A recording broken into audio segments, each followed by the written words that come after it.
제가 목회하고 있는 교회가 새누리교회라고 하는데요. 마이크 들고 가겠습니다. 교회 이름이 새누리교회인데요. 얼마 전에 모 정당이 당명을 새누리당으로 개명하면서 많은 피해를 보고 있습니다.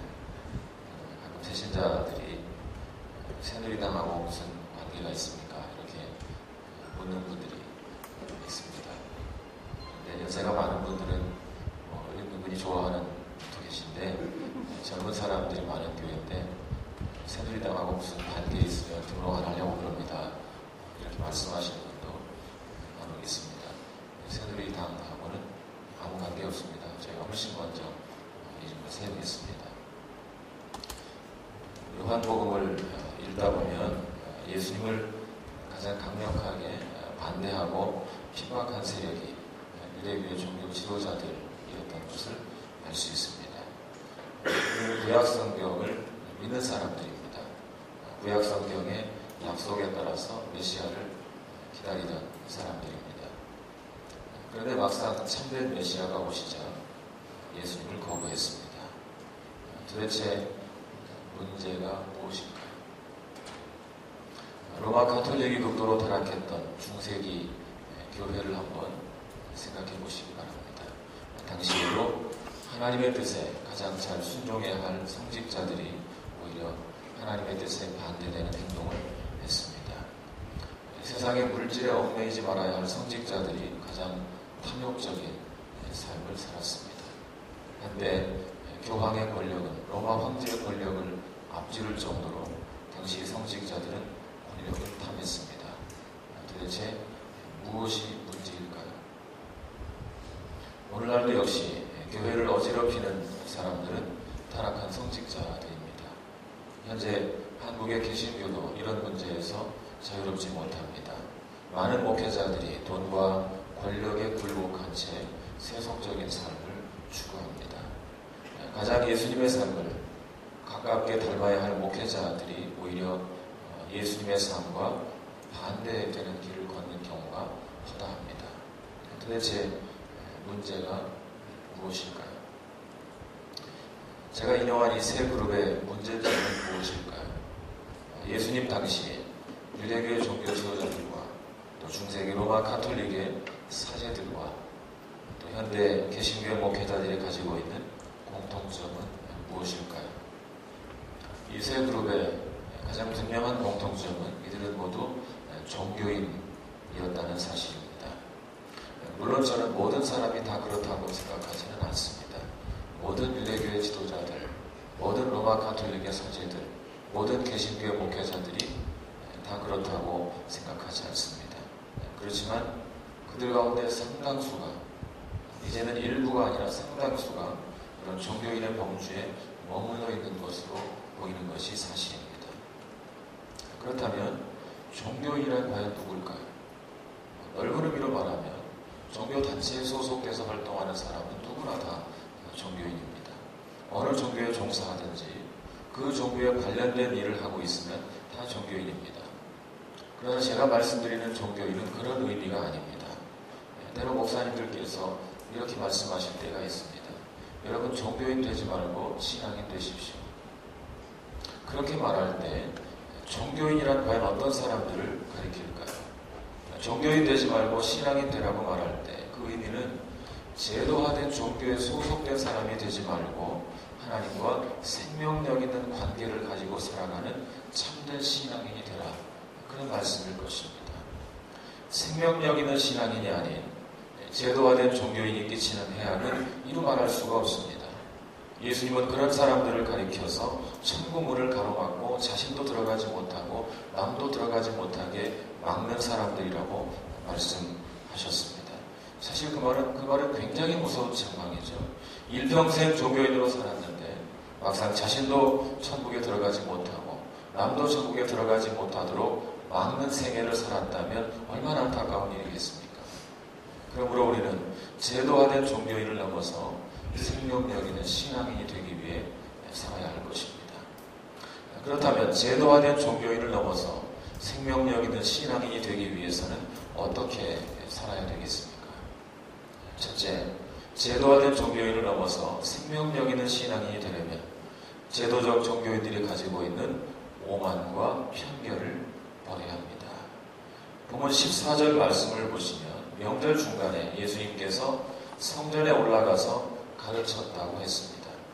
당시 명절이 되면 성전들에서 랍비들이 명절을 지키러 온 사람들에게 하나님의 말씀을 가르치는 것이 일반적인 관습이었습니다. 예수님도 그런 관습에 따라 예루살렘 성전 뜰에서 군중들을 가르치고 있었습니다. 그런데 그 모습을 보고 유대교의 지도자들이 이상하게 생각했습니다. 15절 한번 같이 읽어보겠습니다. 15절 말씀입니다. 같이 읽습니다. 시작. 유대인들이 놀랍게 여겨 이르되 이 사람은 배우지 아니하였거늘 어떻게 그를 아느냐 하니. 여기서 유대인들은 유대교의 종교 지도자들을 가리킵니다. 이들은 예수님을 보고 배우지도 않은 사람이 어떻게 그를 아느냐라고 말했습니다. 지금 유대인들이 하는 말의 의미를 정확히 알아야 합니다. 지금 유대인들은 예수님을 보고 문명이라고 말하는 것이 아닙니다. 당시 보통의 유대인 남성이라면 누구나 글을 읽을 수 있었습니다. 그러므로 예수께서 글을 읽는 것은 전혀 이상한 일이 아니었습니다. 그렇다면 이 유대인들의 말은 무슨 뜻일까요? 당시 성경을 가르치는 랍비가 되려면 누구나 랍비 학교에서 교육을 받아야 했습니다. 그러나 예수님은 랍비 학교에서 정규 교육을 받은 적이 없습니다. 그래서 랍비 학교도 졸업하지 않은 사람이 어떻게 성경을 가르칠 수 있느냐, 이렇게 말하는 것이죠. 지금 유대인들은 예수님에 대해서 경멸하는 투로 말하는 것입니다. 오늘날로 말하면 이런 상황과 유사하겠죠. 어느 평신도가 설교를 하는데 설교를 너무 뛰어나게 잘합니다. 그랬더니 그 모습을 보고 목사님들이 이렇게 말했습니다. 저분 어느 신학교 출신이야? 뭐 신학교도 안 다녔다고? 신학교도 졸업하지 않은 사람이 무슨 설교를 하는 것이야? 최소한 MD부는 졸업해야지. 지금 유대교의 지도자들이 예수님에 대해서 그런 식의 반응을 보이는 것이죠. 우리는 이 사람들을 통해서 제도화된 종교인들의 마음에 자리 잡은 이 오만과 편견을 볼 수 있습니다. 유대교의 지도자들은 오직 자신들만 율법을 가르칠 수 있다고 생각했습니다. 오만한 생각이죠. 그들은 또한 자신들에게 배우지 않은 사람은 율법을 가르칠 수 없다고 생각했습니다. 편견이죠. 그래서 자신들에게 배우지도 않은 젊은 청년 예수가 탁월하게 율법을 가르치는 것을 보고 마음의 불만을 품었습니다. 이 유대교의 지도자들은 전형적인 제도화된 종교인들입니다. 제도화된 종교인들은 오만과 편견에 빠져서 자신들이 알고 있는 그 세계 이상을 보지 못합니다. 그래서 그런 편협한 세계를 넘어서는 사람이 나타나면 억압하고 핍박하는 것입니다. 영국교회 성경 번역의 역사를 보면 이와 유사한 일이 여러 차례 있었습니다. 존 위클리프는 최초로 성경을 영어로 번역했습니다. 그 이전까지 헬라어 성경은 오직 라틴어로만 번역되어 있었습니다. 그 결과 소수의 사제들만 성경을 읽을 수 있었습니다. 당시 대부분의 사제들은 헬라어 성경 외에는 라틴어 성경만이 진정한 성경이라고 생각했습니다. 천박한 영어나 독일어로 성경을 번역하면 무지한 대중들이 성경을 잘못 번역된 성경을 잘못 이해하고 이단적인 사상을 갖게 될 것이다. 그렇게 염려했습니다. 그렇지만 위클리프는 일반 민중들에게 복음을 전하기 위해 1382년에 라틴어 성경을 영어로 번역했습니다. 그 후 그의 성경 번역을 반대하는 교권주의자들에 의해서 그의 저술이 불태워지고 이단으로 정죄당하고 출교당하는 등 모진 핍박을 받았습니다. 결국 위클리프는 성경을 번역한 후 2년 뒤 뇌졸중으로 사망하고 말았습니다. 충격적인 사실은 그가 죽은 후 공회의 결정에 따라 그를 무덤에서 꺼내어 다시 화형시키는 영국식 부반 참시를 시행했다는 것입니다. 그 후에 윌리엄 틴데일도 비슷한 상황을 맞았습니다. 위클리프가 라틴어 성경을 영어로 번역했다면 틴데일은 헬라어 성경을 직접 영어로 번역했습니다. 그 그도 역시 위클리프처럼 성경을 일반 민중들에게 전해주고 싶었습니다. 그러나 교권주의자들은 그런 시도를 라틴어 성경에 대한 모욕이라고 생각했습니다. 그래서 틴데일도 역시 당시 교권주의자들에 의해서 무지막지한 핍박을 받았습니다. 결국 틴데일은 성경을 영어로 번역했다는 이유로 화형을 당하게 됩니다. 원래 틴데일에 대한 사형 방법은 목 졸라 죽인 후 화형시키는 것이었는데 집행자가 실수하여 완전히 죽지 않은 상태에서 화형을 시키게 되었습니다. 불에 타면서 마지막 순간에 윌리엄 틴데일은 이렇게 외쳤습니다. 주여, 영국 왕의 눈을 뜨게 하소서. 나중에 윌리엄 틴데일의 번역을 수정해서 출판한 성경이 바로 그 유명한 킹제임스 성경입니다. 틴데일의 기도가 응답된 것입니다. 위클리프를 부관 참시하고 틴데일을 화형시킨 사람들이 바로 제도화된 종교인들입니다. 그들은 자신들이 알고 있던 그 세계 안에 갇혀 있었습니다. 오직 라틴어 성경만이 진정한 성경이라는 말도 안 되는 생각에 사로잡혀 있었습니다. 전형적인 오만과 편견입니다. 편견에 사로잡혀 오만한 태도를 보였습니다. 제도화된 종교에 갇혀 산다는 것은 이토록 위험한 것입니다. 사람은 누구나 지나간 역사에 대해서는 잘 분별합니다. 오늘날 위클리프나 틴데일이 잘못했다고 생각하는 사람은 아무도 없죠. 지금은 누구나 그들은 생명력 있는 신앙인의 삶을 산 사람들이고 당시 그런 사람들을 억압했던 교권주의자들은 제도화된 종교인에 불과하다. 누구나 그렇게 생각합니다. 그러나 그렇게 생각하는, 그렇게 역사를 바라보는 지금 이 순간도 우리 자신에게 그런 오만과 편견이 있을 수 있다는 사실은 생각하지 않습니다. 제도화된 종교 안에 있는 사람들은 대부분 그 제도 안에만 갇혀 살아갑니다. 예수님 당시 유대교의 지도자들이 그랬고 위클리프와 틴데일을 핍박한 교권주의자들이 그랬습니다. 그러나 모든 사람들이 다 그렇게 제도화된 종교에 갇혀 있었던 것은 아닙니다. 예수님 당시 성경을 보면 아리마대 요셉, 또 니고데모 이런 사람들도 제도화된 종교 안에 본래 갇혀있던 사람들입니다. 그러나 그들은 참 진리를 찾아 고뇌하는 과정을 거쳐서 나중에 예수 그리스도의 제자가 되었습니다. 위클리프와 틴데일도 역시 원래 제도화된 종교 안에 갇혀있던 사람들입니다. 그러나 자신들이 가지고 있던 그 오만과 편견을 버리고 성경을 연구하면서 참된 진리를 찾게 되었습니다. 그러므로 종교인을 넘어서 진정한 신앙인이 되려면 제도화된 종교에 갇힌 그 오만과 편견을 벗어버려야 합니다. 내가 알고 있는 것을 전부인 것처럼 생각하는 편협한 사고를 버려야 합니다. 제도화된 교리를 넘어서 예수께서 말씀하신 그 진리의 세계를 향해서 마음을 열어야 합니다. 그럴 때 비로소 우리는 제도화된 종교인의 범주를 넘어서 생명력 있는 신앙인의 세계로 뛰어들게 될 줄로 믿습니다. 둘째, 제도화된 종교인을 넘어서 생명력 있는 신앙인이 되려면 기존에 알고 있던 전통을 지키는 것이 아니라 하나님의 뜻을 행하는 것에 목표로 두어야 합니다. 당시 유대교의 랍비들은 성경을 가르칠 때 주로 랍비들의 전통을 인용했습니다. 그런데 예수님은 그렇게 하지 않았습니다. 오히려 내가 진실로 진실로 너희에게 말한다 하면서 오히려 자신을 강조했습니다. 목사님들 잘 아시는 것처럼 본래 헬라어는 동사만 쓰면 그 속에 주어가 들어있습니다. 그래서 레고라고 말하면 내가 말한다 그런 말이 됩니다. 그러니까 굳이 그 앞에 에고 이런 말 대명사를 넣을 필요가 없습니다. 그런데 예수님은 말씀하실 때마다 자주 에고, 레고, 내가 말한다 대명사를 넣어서 자신을 강조했습니다. 그것으로 그치지 않고 아멘, 아멘, 에고, 레고 진실로, 진실로 내가 말한다 자신을 강조하셨죠.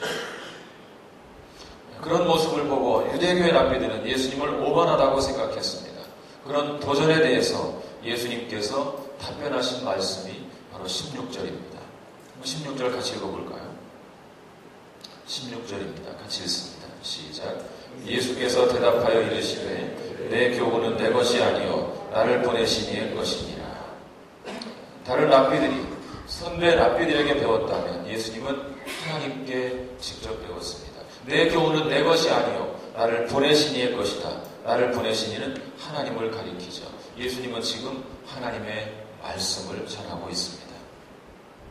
17절에서 예수님은 아주 중요한 사실을 말씀하십니다. 17절도 한번 같이 읽겠습니다.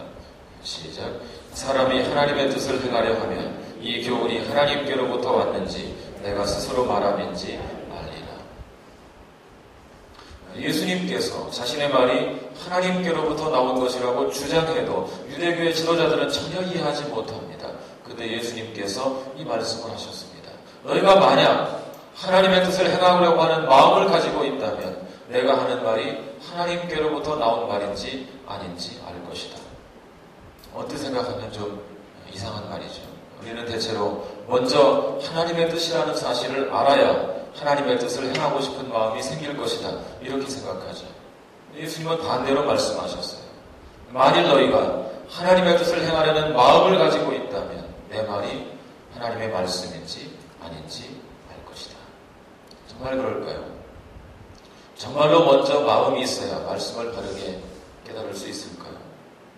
제가 한 가지 제가 경험한 예를 말씀드리겠습니다. 예를 드는 것입니다. 저는 아까 사회자께서 말씀하신 것처럼 목회하다가 교회를 분립개척했습니다. 그런데 다른 교회 목회자들에게 분립개척에 대해서 말하면 제가 두 가지의 상반된 반응을 듣습니다. 우선 한 부류의 분들은 제 말을 전혀 이해하지 못합니다. 제가 아무리 설명을 해도 본 취지를 깨닫지 못한 채 자신의 마음대로 해석합니다. 지금 목회하는 교회에서 뭐 어려움이 있어서 떠나기 위해서 분립개척 했나 보지 분립개척을 핑계로 교회를 분열시킨 건 아니에요. 그런 식의 반응을 보이는 분도 있고요. 또 어떤 분들은 전혀 근거 없는 황당한 말을 하는 분도 직접 하는 것은 아니죠. 다른 사람을 통해서 황당한 소문을 낼 때도 있습니다. 그 교회 신임투표제도가 있다는데 신임투표에서 안 목사가 떨어지니까 분립개척을 핑계로 나왔나 보지 이런 식으로 엉뚱한 반응을 보이는 분도 있습니다. 또 반대로 어떤 분들은 분립개척을 한 저의 의도를 듣고 크게 감동을 받는 분도 있습니다. 어떻게 그런 생각을 하고 그런 것을 실천하게 되었느냐 말하며 저를 격려하는 분도 있습니다. 분립개척에 대해서 목회하시라게 글을 쓴 다음에 제 의도를 이해한 사람들로부터 많은 격려 전화 또 혹은 문의 전화를 받기도 했습니다. 차이가 무엇일까요? 저는 똑같은 말을 합니다. 누가 질문하면 늘 같은 이야기를 합니다. 한 교회가 커지는 것보다 성도들 간에 서로를 긴밀하게 알고 돌보는 진정한 하나님의 가족을 이루기 위해서 분립개척을 합니다. 그렇게 설명해드렸습니다. 그리고 제가 믿기에는 그렇게 긴밀한 공동체성을 가진 교회가 성경적인 모델이라고 믿기 때문에 그렇게 합니다. 하고 설명을 해드립니다. 그런데 어떤 사람들은 감동을 받고 어떤 사람들은 전혀 이해하지 못합니다. 그 차이가 무엇일까요? 강한 공동체성을 가진 교회를 세우는 것에 관심이 있는 사람들은 제 말을 쉽게 이해하죠. 본인이 분립개척 방식의 목회를 하든 아니면 다른 방식의 목회를 하든 평소에 그런 관심을 가진 사람들은 쉽게 이해를 합니다. 그러나 관심이 전혀 없는 사람들, 교회 공동체성에 대해서 무지한 혹은 무관심한 사람들은 전혀 이해하지 못합니다. 저는 지금 분립개척을 설명하기 위해서 이 말씀을 드리는 것이 아닙니다. 예수님의 말씀을 설명하기 위해 분립개척을 예로 든 것입니다. 하나님의 뜻을 행하는 것에 관심을 가지고 있는 사람은 예수님의 말씀이 하나님께로부터 나온 것인지 아닌지 금방 알 수 있습니다. 그렇지만 단지 자신이 속한 종교의 전통을 지키는 것에만 관심 있는 사람들은 예수님의 말씀을 이해하지 못합니다. 그들은 누가 평소에 들어보지 못한 말을 하면 우선 색안경을 끼고 보려고 합니다. 무조건 자신이 알고 있던 전통과 다르면 거부하려고 합니다. 사랑하는 동역자 여러분, 우리는 종교적 전통을 지키는 것에만 관심을 두는 사람이 아닙니다. 우리는 종교적 전통을 따르는 사람들이 아닙니다. 우리가 정말 관심을 가져야 할 것은 어떻게 하면 하나님의 뜻을 행할 것인가 하는 것입니다. 종교적 전통을 지키는 것에만 관심을 두는 사람은 제도화된 종교인에 그칠 수밖에 없습니다. 그러나 언제나 하나님의 뜻을 온전히 행하는 것에 관심을 가지고 있는 사람은 참되고 생명력 있는 신앙인이 될 수 있습니다. 하나님의 뜻을 행하려는 마음이 있는 사람만이 예수님의 말씀이 하나님께로부터 나온 것인지 아닌지 알 수 있습니다. 사랑하는 여러분, 여러분의 신앙적 목표는 무엇입니까? 내가 목사로서 가진 목표 이전에 신앙적 목표는 무엇입니까?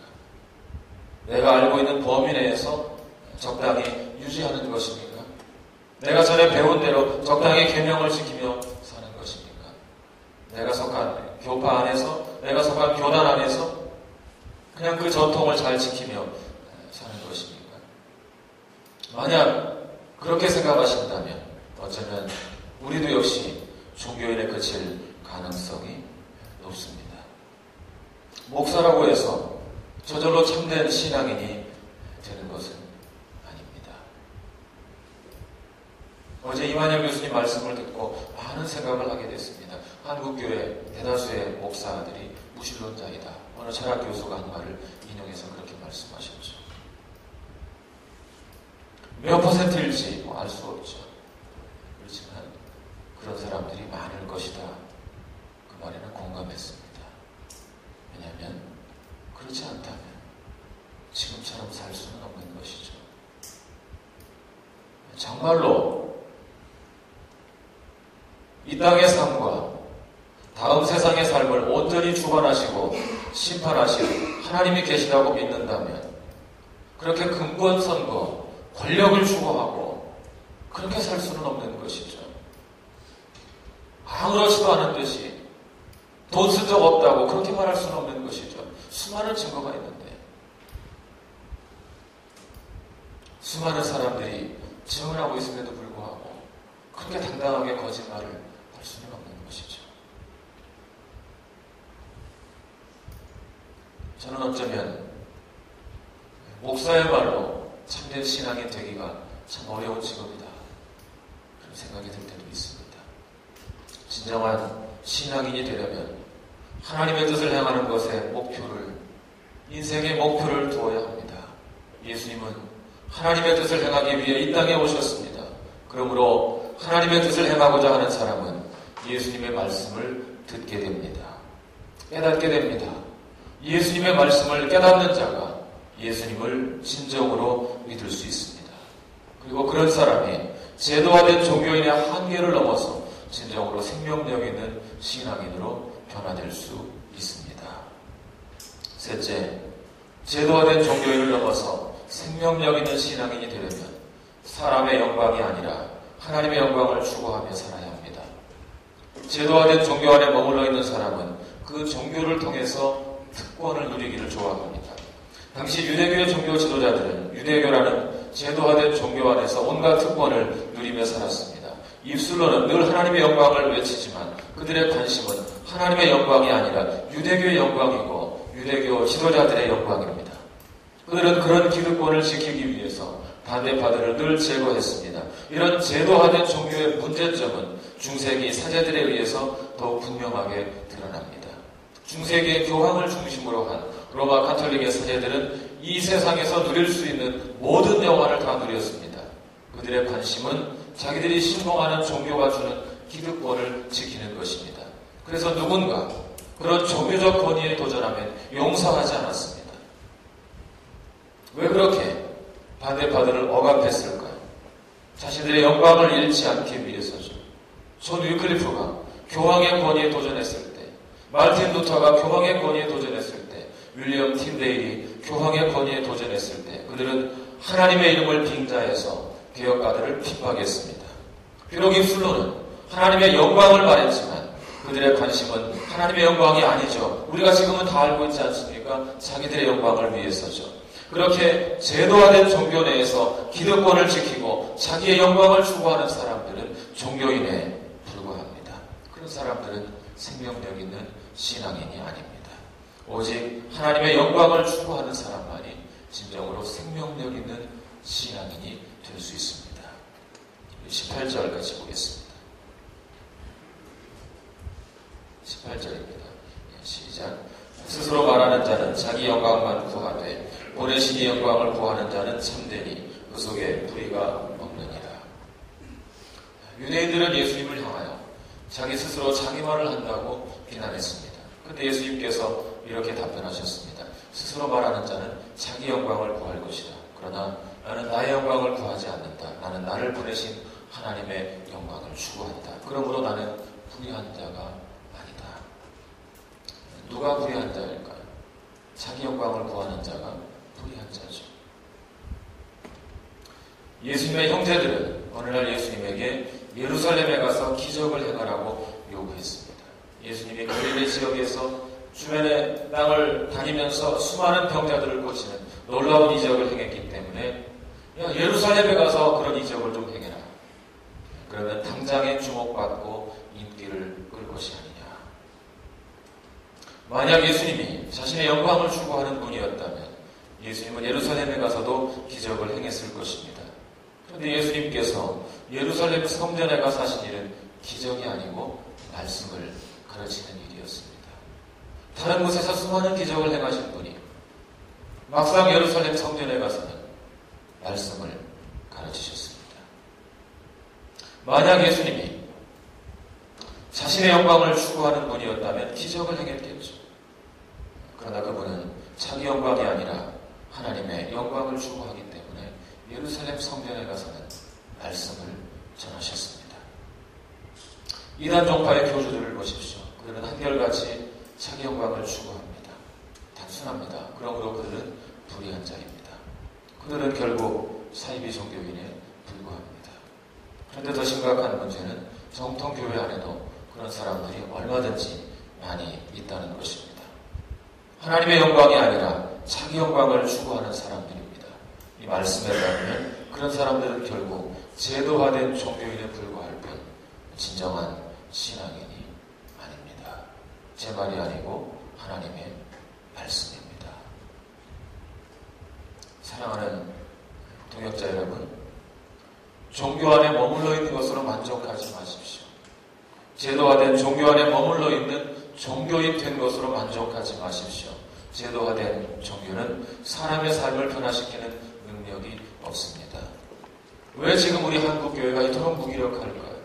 그 이유는 한국교회도 역시 많은 종교인을 길러냈을 뿐 진정한 신앙인을 기르지 못했기 때문입니다.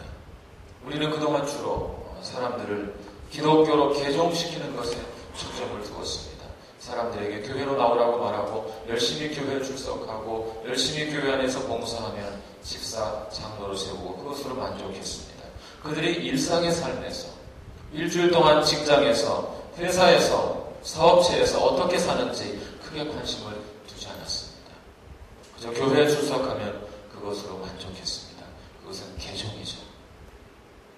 오늘 우리에게 필요한 것은 개종이 아니라 회심입니다. 서구의 선교사들은 그동안 주로 사람들을 개종시키는 것에 관심을 두었습니다. 우리 한국의 선교사들 역시 마찬가지였습니다. 기독교를 믿지 않는 나라에 가서 기독교를 전파해서 기독교로 개종시키는 것에 초점을 맞추었습니다. 처음에는 별로 문제가 없는 것처럼 보였습니다. 우리의 선교는 대단히 성공적이었던 것처럼 보였습니다. 특별히 최근에 아프리카에서 일어나고 있는 결과는 아주 놀랍습니다.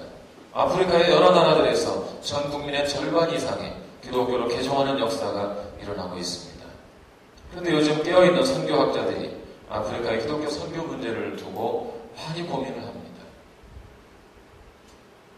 제가 몇 달 전에 우리나라 각 선교단체 대표들이 하는 설악포럼이라는 모임에 초청받아 간 적이 있었습니다.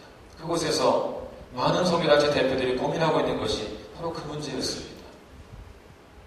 우리가 그동안 개종시키는 것에 초점을 두었다. 한 사람의 진정한 회심보다는 그냥 기독교 안에 들어오면 그것으로 만족했다. 그 결과가 오늘날 아프리카에서 극명하게 드러나고 있는 것이 아니냐. 나이지리아의 기독교인 비율이 거의 90%에 육박합니다. 그런데 기독교인의 비율이 90% 육박하는 나라에서 에이즈가 창궐합니다. 그런 모습을 보고 무슬림들이 비웃습니다. 야, 아프리카에서 기독교인 되는 것은 에이즈 환자가 되는 거하고 같은 거야. 그렇게 조롱합니다. 왜 이런 황당한 일이 생겼을까요? 우리가 그동안 진정한 삶의 변화가 있는 신앙인으로 회심시킨 것이 아니고 기독교를 그냥 수용하는 종교인으로 개종시키는 것에만 관심을 두었기 때문입니다. 사랑하는 동역자 여러분, 종교인 된 것으로 만족하지 마십시오. 제도적인 교회 목회자가 된 것으로 만족하지 마십시오. 제도적인 종교에는 생명력이 없습니다. 제도적 종교에는 참된 능력이 없습니다. 성령이 증명하고 역사가 증명합니다. 그러므로 종교인이 아니라 신앙인이 되셔야 합니다. 제도적인 종교인이 아니라 살아있는 신앙인이 되셔야 합니다. 기독교로 개종한 것에 만족하지 말고 참되고 생명력 있는 신앙인으로 살아야 합니다. 오늘 한국교회 목사들이 가지고 있는 가장 큰 문제는 신앙인이 별로 없다는 것입니다. 역사는 반복됩니다. 예수님 당시에도 종교인은 많았지만 신앙인은 없었습니다. 중세기에도 종교인은 많았지만 참된 신앙인은 별로 없었습니다. 지금 한국교회에도 종교인은 많지만 진짜 신앙인, 진짜 예수의 제자는 별로 없습니다. 목사가 된 것이 중요한 것이 아닙니다. 신앙인도 되지 못한 사람들이 목사가 되었기 때문에 오늘날 이와 같은 문제가 벌어진 것입니다. 그러므로 이제 우리가 추구할 것은 이 목사라는 타이틀을 내려놓고 참된 신앙인이 되는 것입니다. 참된 예수의 제자가 되는 것입니다.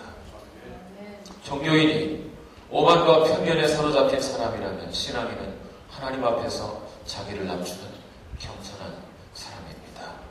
종교인이 단지 전통을 지키는 것을 목표로 삼는다면 신앙인은 하나님의 뜻을 행하는 것을 목표로 삼습니다. 종교인이 사람의 영광을 추구한다면 신앙인은 오직 하나님의 영광만 추구합니다. 신앙인 되십시오. 목사가 되기 전에 신앙인 되십시오. 제도화된 종교단체에서 종교적 서비스를 제공하는 종교인의 몸을 좀 하시고 살아있고 생명력 있는 진정한 신앙인, 참된 예수의 제자가 되시기를 주의 이름으로 축복합니다. 같이 기도하겠습니다.